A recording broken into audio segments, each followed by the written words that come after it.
At ayun na nga mga kababayan, Master Judea, nagbabalik na naman. Kumusta po kayo? Okay. At sa video na ito, bebembangin natin ang kasinungalingan ni Claire Castro. Okay. Dahil Claire Castro, huling-huli ang pagsisinungaling para pagandahin ang imahe ng kanyang amo. Aba, akalain nyo mga kababayan na mahilig pala talaga sa blanco itong mga tao na ito. Blanco yung BICAM report, blanco ang mga pag-iisip at ngayon, blankong listahan ng mga achievement. Alam mo mga kababayan, hindi ko alam kung may mukha pang maipapakita si Claire Castro pagkatapos nitong mga pambubuking ni Eden Santos sa kanyang mga kasinungalingan sa pangdodoktor ng accomplishment ng kanyang amo. So eto, pag-uusapan natin yan pagkatapos nito. Banateros ay hindi magigiba. Banateros ay hindi nag-iisa. Banateros ay kami walang iba. Banateros hanggang sa huli naming hininga. Yan ang banateros, walang inuurungan. Pag tama palakpakan, pag mali ay babanatan. Yan ang banateros, boses ng ordinaryong Pilipino. Banateros ay walang makakaawan.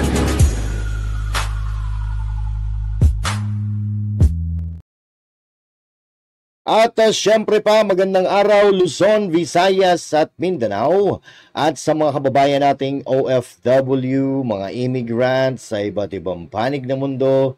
Magandang araw po sa inyo lahat. Okay. So, wag po natin kakalimutan na mag-like, mag-share at mag-subscribe sa mga hindi pa nakakapag-subscribe. Ugaliin na po natin yan mga kababayan. Okay? So, pero magpapasalamat muna ako doon sa mga nagko-comment. Nababasa ko po yung mga comments ninyo. Binabasa po natin yan. At syempre, dito sa panibagong video, invited ulit kayo na mag-comment dyan sa comment section mga kababayan. Okay? Alright, umpisa na po natin. At kung matatandaan nyo, mga kababayan, tinanggal po si Eden Santos ng sa Malacanang press corps. Okay? So, ibig sabihin, ban si Eden Santos sa mga press briefing ni Claire Castro at hindi na siya makakapagtanong. So, marami ang nagsasabi na natakot daw si Auntie Claire at ang Malacanang dahil laging nabubuking sa mga tanong ni Eden Santos. Okay? So, sa madaling salita, takot si Bombom at takot din si Claire Castro. Diba? Ang tanong, naniniwala pa po ba tayo sa kasinungalingan ni Claire Castro at ng kanyang amo? Well, oo. Ako noon pa hindi na ako naniniwala dito eh. Oo. Hindi na ako naniniwala dito kasi dati bumibira kay Marcos ito eh. Tapos nung bigla siyang inilagay diyan sa PCO, nag-iba na ang istorya ng buhay niya. Oo. Yung dating bumabatikos kay Marcos, ngayon tagahimod na ng tumbong. Okay? So now, mga kababayan, sinasabi natin dati na sa tingin ko, may kinalaman dito ang Malacanang. Oo. May kinalaman dito si Claire Castro kasi ayaw nila na nabubuking sila eh. Ayaw nila na kinukontra sila. So, sa madaling salita, ginamit lang nila yung hindi sumunod sa protocol. Actually, sa tingin ko matagal na nilang gustong tanggalin si Eden Santos diyan sa Malacanang press corps, pero syempre hindi sila nakakakuha ng pagkakataon until such time na may nalabag na protocol itong si Eden Santos na alam ko na hindi lang naman siya ang nakakagawa niyan. Oo. Kasi 'di ba yung mga reporter minsan bida-bida lalapit at lalapit yan kung kani-kanino sa presidente and all that. Okay. Dito, sa pagkakataon na ito, tinanggal nila si Eden Santos sa kadahilanan na lumapit daw siya kay Pangulong Bongbong Marcos. At ito po ang pahayag ng ni Claire Castro diyan. Pero mamaya, babasagin natin si Claire Castro, mga kababayan. At hindi na siya makakabangon dito. So, tumanggi pa eh. Pero, pakinggan din natin. Ana ni Palace Press Officer Claire Castro na siyang nasa likod ng request ng Presidential Commission's Office or Communications Office na palitan ng Net25 ang reporter nito na si Eden Santos. Pinaalis ng PCO sa Malacanang Press Corps si Eden Santos dahil paglabag niya umano sa coverage protocol nang lapitan si PBBM sa isang event sa Tarlac, kamakailan.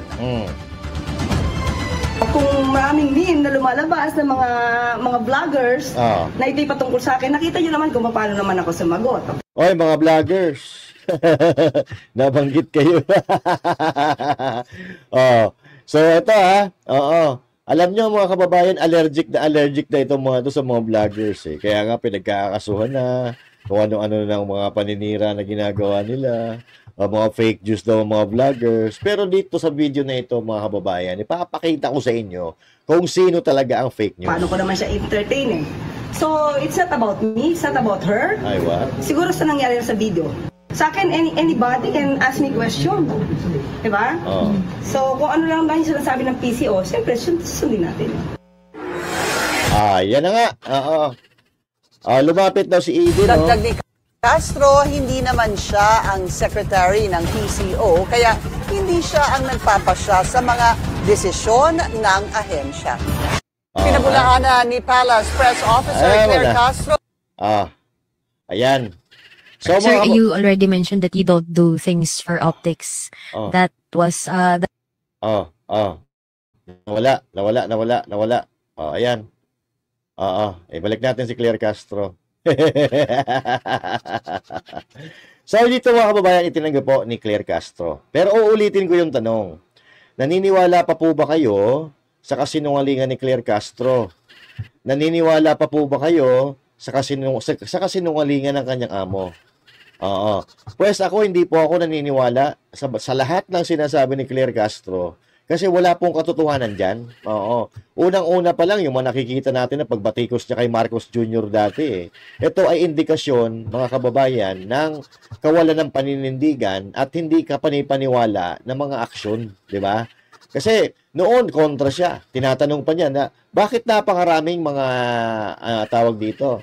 Napakaraming mga alipores ni Bongbong Marcos Jr. Bakit napakaraming mga, ano ba tawag dito?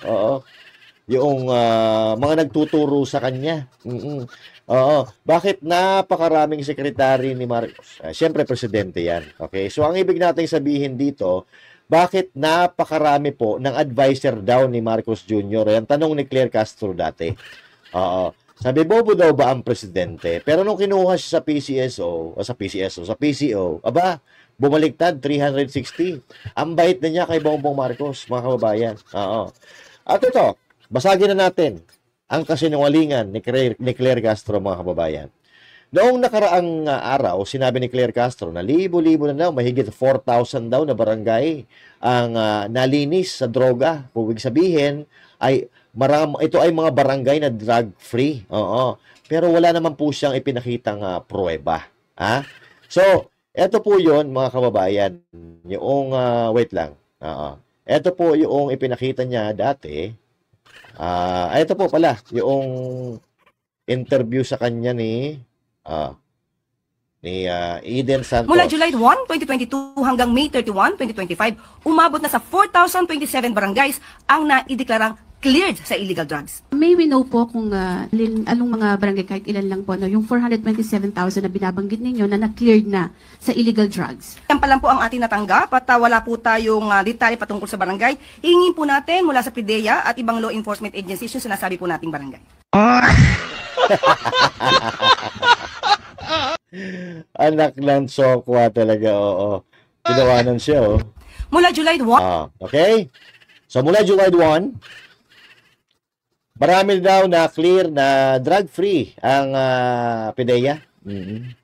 So, pinagyayabang niya dahil ito daw ay accomplishment ng war on drugs ng kanyang amo. Na bloodless war on drugs. Pero wala po siya naipakita dyan. Diyan sa pagkakataon niya na yan, mga kababayan, wala siyang naipakitang pruweba. Walang pruweba, And guess what? Guess what tuloy? Guess what? Oo. Panoorin na lang po natin. Baka sabihin nyo, double agent tayo. Ay, sorry. Ay, double standard tayo. Oo. Panoorin nyo na lang kung paano niya sinagot itong kasinungalingan niya. Ito. Wait lang ito. I-share screen natin. Dito, hindi ko alam katulad ng sinabi ko kanina, hindi ko alam kung may mukha pang maipapakita si Claire Castro pagkatapos nitong ibubuking ni Eden Santos. Diba?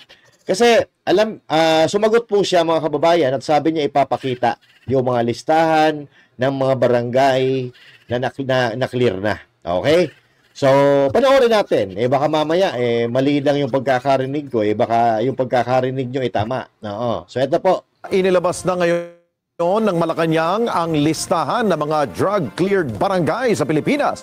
Pero, tama nga ba ang datos na ibinigay ng Presidential Communications Office o PCO?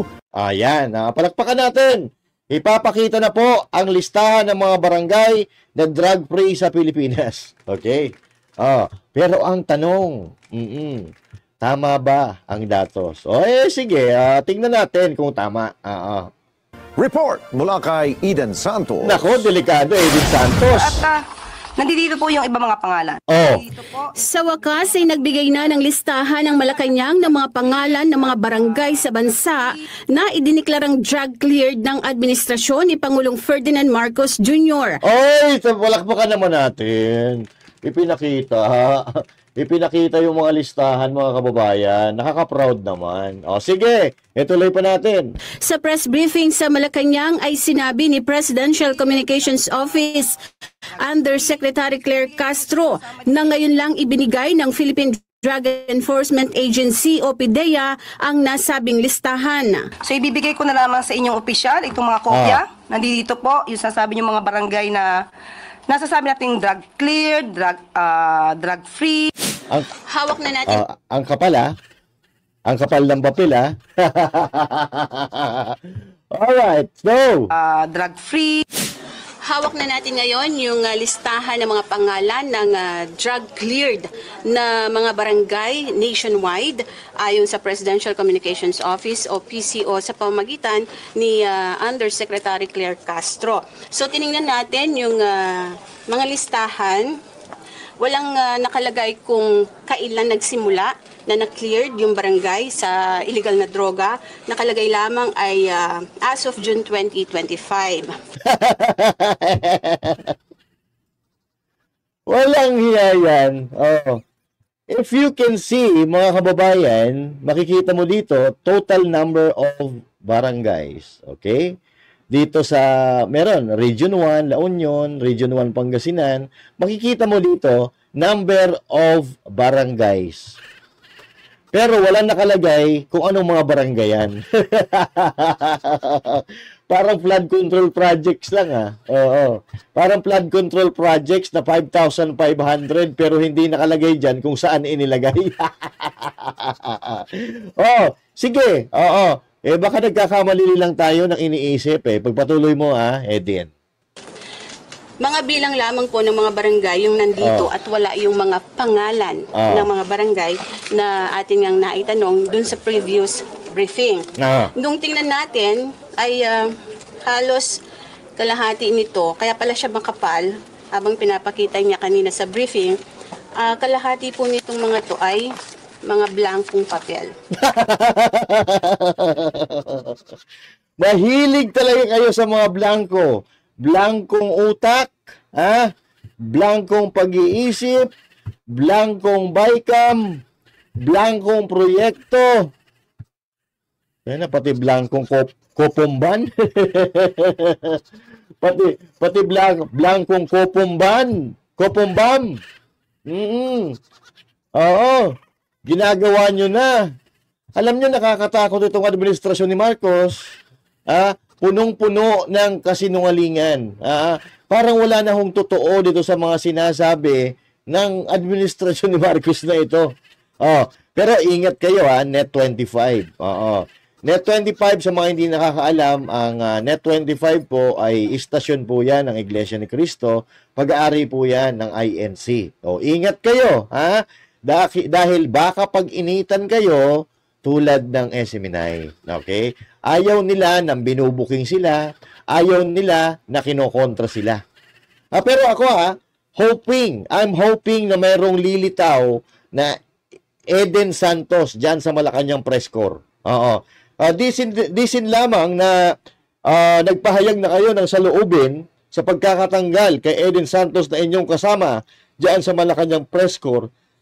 Sana naman may gumaya kay Eden na magtanong ng mga nararapat na itanong talaga ng isang reporter. Hindi yung kung ano yung sinabi sa inyong tanong, yun lang itatanong ninyo. Si Eden Santos, mga kababayan, ang tinatanong niya ay may kinalaman lagi doon sa pinag-uusapan at ayaw lang marinig ng administrasyon na kino-question sila. Ayaw nila nang kino-question sila. Gusto nila oo ka na lang ng oo. So now, I am hoping na merong isa o dalawa dyan sa Malacanang Press Corps na natitira na tutulad kay Eden Santos. Wala kaming pakialam kung matanggal kayo dyan, kung natanggal si Eden dyan, pero kami ay sumasaludo kay Eden Santos dahil siya ay may paninindigang reporter, may paninindigan na jurnalista. Sa mga nandyan pa sa Malacanang Press Corps, magpakitang gilas naman kayo. Pabilibin nyo naman ang taong bayan katulad ng ginagawa ng ginawa ni Eden Santos. Hanggang ngayon, na kahit tinanggal na siya diyan, mga kababayan, sa Malacanang Press Corps, ay patuloy pa rin siyang nagsasalita. At ito, booking na booking si Aring King King. Di ba? Mga blanco, kaya pala makapal. Sa July 3, 2025 press briefing ay ipinagmalaki ni Castro na nasa 4,027 barangays na ang cleared sa illegal na droga. Mula July 1, 2022 hanggang May 31, 2025, umabot na sa 4,027 barangays ang naideklarang cleared sa illegal drugs. Parang flood control project ito. Oo. Yung sasabihin mo lang tapos di mo ipapakita kung nasaan. Walang hiya talaga. Siguro, itong si Auntie Claire nyo, ito, banas na ito sa pinagagagawa niya. Wala lang siyang magawa kasi mukha siyang pera. Di ba? Kasi siyempre, pagsasalita niya dyan, bayad dyan, sinusweldohan siya dyan Oo, alam nga naman, libre yan. Di ba? Walang hiya. Ito ay sa ilalim ng Barangay Drug Clearing Program. Pero taliwas ito sa bilang ng mga barangay na nakalagay sa ibinigay na kopya ni Castro mula sa PIDEA. Sa datos ng PIDEA as of June 2025, nasa 25,061 barangays ang drug cleared sa buong bansa. Bukod pa ito sa mga barangay na idiniklarang drug-free ng PIDEA. Napakarami po at hindi ko po ito mababasa sa inyo. Mauubos po ang araw natin kung mabasahin ko sa inyo bawat isa. Ang tanong, saan kinuha ng PCO ang listahan ng 4,027 barangays na drug cleared? Yun ang tanong. Saan kinuha? Talaga bang galing ito sa PIDEA? Or gawa-gawa lang nila? Walang hiya ka, Auntie Claire, talaga You never fail to make us laugh every time you open your mouth. Okay? Every time you open your mouth, you always make us laughter. Oo, joke time ka talaga, Auntie Claire, So, mga kababayan, kayo na po ang humusga kung tayo ba ay maniniwala pa ba sa kanila. Nandito kitang-kita po natin, mga kababayan, na yung ipinagyabang niya, wala naman sila na ipakita. Hindi nila po pwedeng lagyan ng barangayan, okay? Hindi nila po pwedeng lagyan ng barangay dahil pupuntahan natin yung mga barangay na isasabihin nilang drug-free. Hindi nila po pwede yan. Maniwala kayo. Maniwala kayo. Ang gagawin nila dyan, itatanggi, i-justify nila yan, nagaling yan sa PIDEA at sasabihin sa inyo, doon kayo sa PIDEA magtanong kung ano ang mga barangay na yan. Yung unang sasabihin niya ni Claire Castro, nakakasiguro ako dyan, hindi sila magbibigay ng barangay. Dahil alam nila na pag nagsabi sila ng barangay, pupuntahan niya natin. at titingnan natin kung drug-free ba talaga yung mga barangay na yan. Kaya maniwala kayo, hindi po maglalagay ng address ng barangay kung ano man yung sinasabi nilang drug-free barangays na yan, hindi nila yan dyan ilalagay. Dahil sa katotohanan, mga kababayan, laganap ang droga sa iba't ibang lupalop ng Pilipinas. Oo. Halimbawa, kapag sinabi niya, Barangay Aringkingking, Barangay Aringkingking, pag pinuntahan mo yung barangay na yon, na ang mga adik doon nag-aaring-king-king. So mabubuking ang aring-king-king. Dahil ang sinasabi nila, puro pagsisinungaling-ling-ling. So, eto mga kapatid, ipapanood ko sa inyo ng buo, without interruption, yung report ng Net25. Okay? Para nang sa gayon, makapag-isip-isip kayo, kung ano ba talaga ang nangyayari dito sa bansang ito, maniniwala pa ba tayo dito, o ginagago ba tayo ng mga ito? Inilabas na ngayon ng Malacanang ang listahan ng mga drug-cleared barangay sa Pilipinas. Pero, tama nga ba ang datos na ibinigay ng Presidential Communications Office o PCO? Report mula kay Eden Santos. At nandito po yung iba mga pangalan. Sa wakas ay nagbigay na ng listahan ng Malacanang ng mga pangalan ng mga barangay sa bansa na idiniklarang drug-cleared ng administrasyon ni Pangulong Ferdinand Marcos Jr. Sa press briefing sa Malacanang ay sinabi ni Presidential Communications Office Undersecretary Claire Castro na ngayon lang ibinigay ng Philippine Drug Enforcement Agency o PDEA ang nasabing listahan. So ibibigay ko na lamang sa inyong opisyal itong mga kopya. Nandito po yung sasabi niyo mga barangay na nasasabi nating drug cleared, drug free. Hawak na natin ngayon yung listahan ng mga pangalan ng drug cleared na mga barangay nationwide ayon sa Presidential Communications Office o PCO sa pamamagitan ni Undersecretary Claire Castro. So tiningnan natin yung mga listahan. Walang nakalagay kung kailan nagsimula na na-cleared yung barangay sa illegal na droga. Nakalagay lamang ay as of June 2025. Mga bilang lamang po ng mga barangay yung nandito at wala yung mga pangalan ng mga barangay na ating ang naitanong dun sa previous briefing. Nung tingnan natin ay halos kalahati nito, kaya pala siya makapal habang pinapakita niya kanina sa briefing. Kalahati po nitong mga to ay mga blankong papel. Sa July 3, 2025 press briefing ay ipinagmalaki ni Castro na nasa 4,027 barangays na ang cleared sa illegal na droga. Mula July 1, 2022 hanggang May 31, 2025, umabot na sa 4,027 barangays ang naideklarang cleared sa illegal drugs. Ito ay sa ilalim ng Barangay Drug Clearing Program. Pero taliwas ito sa bilang ng mga barangay na nakalagay sa ibinigay na kopya ni Castro mula sa PDEA. Sa datos ng PDEA as of June 2025, nasa 25,061 barangays ang drug cleared sa buong bansa. Bukod pa ito sa mga barangay na idiniklarang drug-free ng PDEA. Napakarami po at hindi ko po ito mababasa sa inyo. Mauubos po ang araw natin kung mabasahin ko sa inyo bawat isa. Ang tanong, saan kinuha ng PCO ang listahan ng 4,027 barangays na drug cleared? Yun ang tanong, mga kababayan, kung saan kinuha. Okay? Ang hinala ko dito, mga kapatid, ito pa yung mga barangay na na-clear noong panahon ni Pangulong Duterte. Kasi ako ngayon, anak ng puta, wag na tayo maglulukuhan. Walang clear na barangay ngayon. Walang hiya. Sa dami ng droga na bumabaha sa kalsada, aasa ba tayo na makiklear na barangay? Ha? So, ang hinala ko dyan, yung report na yan, that was from a previous administration. Kasi hindi ako maniniwala, mga kapatid, na ngayon, siguro sa Maynila, sa Maynila, Kasi binabantayan ni Yormes ko ang mga paaring-king dyan sa kalsada eh. May curfew eh. May curfew sa mga minor de edad, and at the same time, yung gobyerno sa Maynila ay umiikot.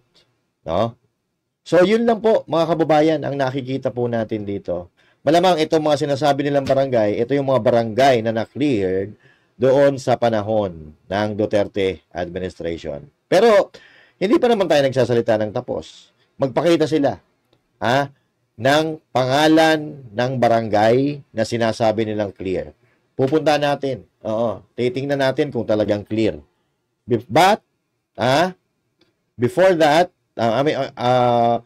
bago tayo maniwala, okay, kung ito, papel lang ipapakita, tapos yung breakdown lang, mahirap po yan paniwalaan. Oo, mahirap po paniwalaan, lalong-lalo na si Marcos Jr. Ang hirap paniwalaan, mga kababayan. So, i-share nyo po ito i-share nyo ito para mapanood ng ating ibang mga kababayan na hindi pa nakakapanood nito. Okay?